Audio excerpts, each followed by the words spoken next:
everyone and welcome back to my channel. So today I am doing a makeup tutorial based on the actual makeup routine created by Marilyn Monroe and her makeup artist back in the 1950s. I am feeling very vintage and nostalgic right now, so I decided I was going to recreate her look as close to it as I could. I do not have the exact products that she used, but I did look up lots of different videos, and not just like pinup makeup tutorials, but her actual tutorial to get the look. So if you guys want to see how I transformed into this, then just keep watching. Alright, so to start off this look, we are going to prime. The original makeup says to prime with Vaseline, so I am gonna say her skin was probably really dry, but since mine is not dry and super oily, and I most certainly will break out if I put Vaseline on my face, I'm going to use the Coola Dawn Patrol Classic Primer. It has a very Vaseline type texture, and this is far too much, but it all just came out. But she slathered her face in primer so that it was very dewy and slippery, and just basically the shinier the better without looking overly oily. Is foundation. So the foundation routine is very hard to find.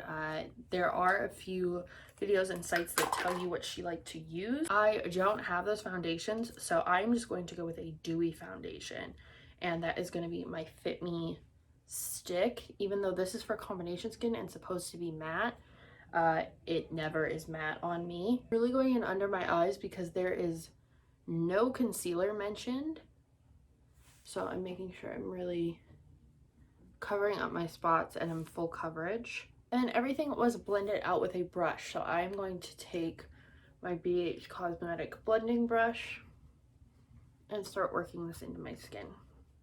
Now we are going to do contouring, which is a little bit different than my normal routine, but I'm just going to take a very light shade of bronzer and right under the cheekbones start shading. Just right in here.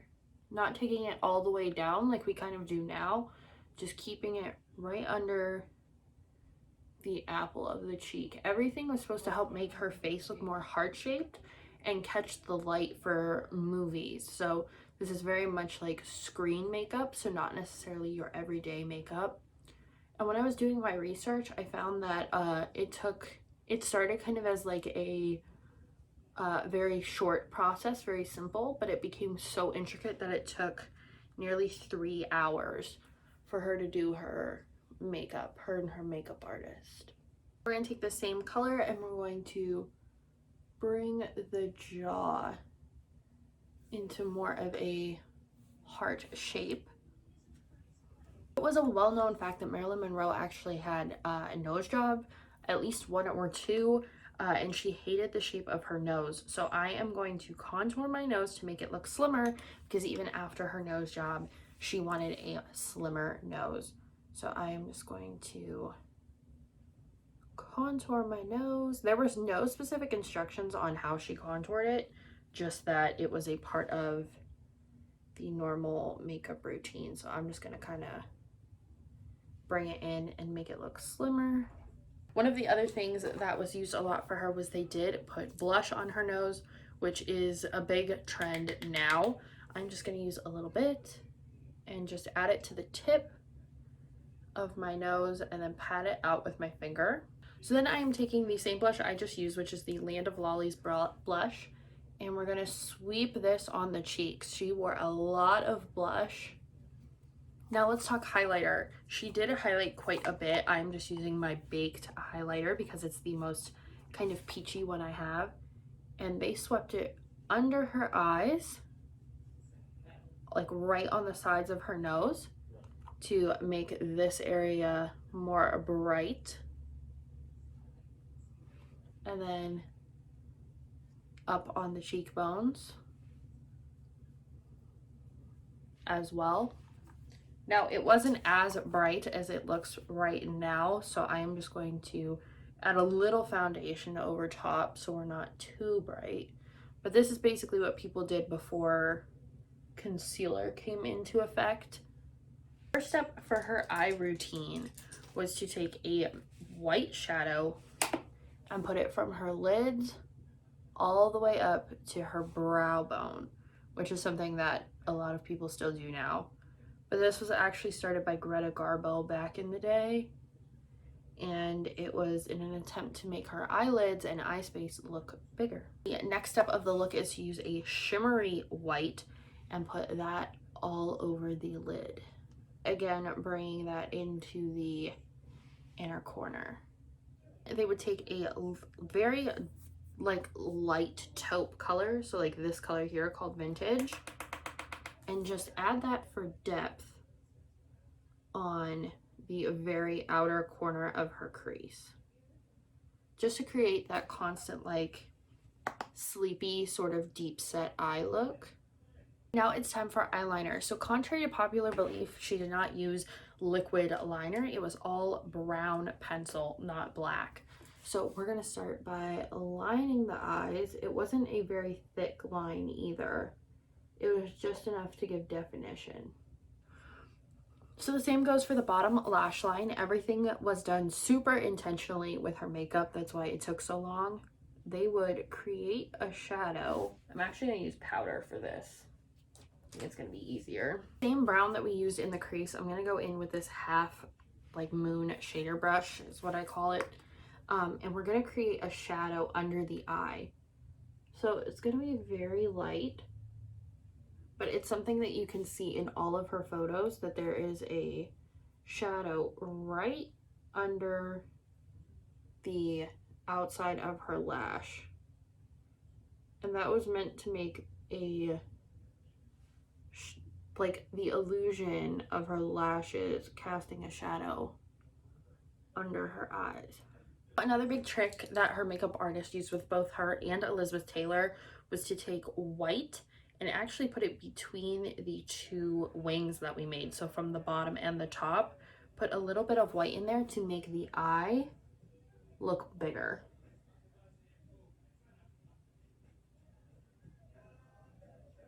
So just like a white triangle. Now it wasn't this stark white because he used a pencil liner, so I'm just gonna tap it with my finger. Use whatever mascara you want, just as long as it makes your eyelashes very big. And we're gonna take a little bit of white and add that to the waterline as well to make the eyes look more bigger and kind of doll-like. And now I'm going to use a half set of lashes. This was a well-known trick that she did just to make sure that her lashes weren't too heavy and closing off her eye. So now that we have the eyes finished, it's time for the brows. I'm going to go in with a dark brown color, and we are going to basically draw in some arched eyebrows. So my eyebrows are pretty straight, but her routine was to draw in a triangle right by the tail and then bring it down. Not too much that you look like a villain, but enough that you have a very defined brow line. And same with the top, just creating that arch where there isn't one. The most important, probably, and one of the most iconic parts of this look, we're going to start with a dark red pencil and overline everything. So part of this look is to build up the tops, bottoms, and sides of your lips. So you want them as basically ridiculously big as possible. She usually used lipstick. I don't really have that many red lipsticks, but I do have a lot of red matte liquid lips. So I'm gonna start with Cherry Skies from NYX on the outer corners.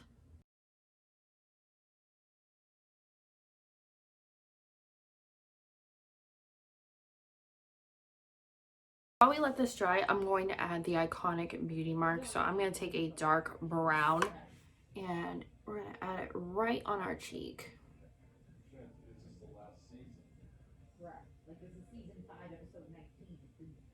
Now I'm going to take a more cherry red lip. This is Kitten Heels from NYX. And we're going to put this in the middle.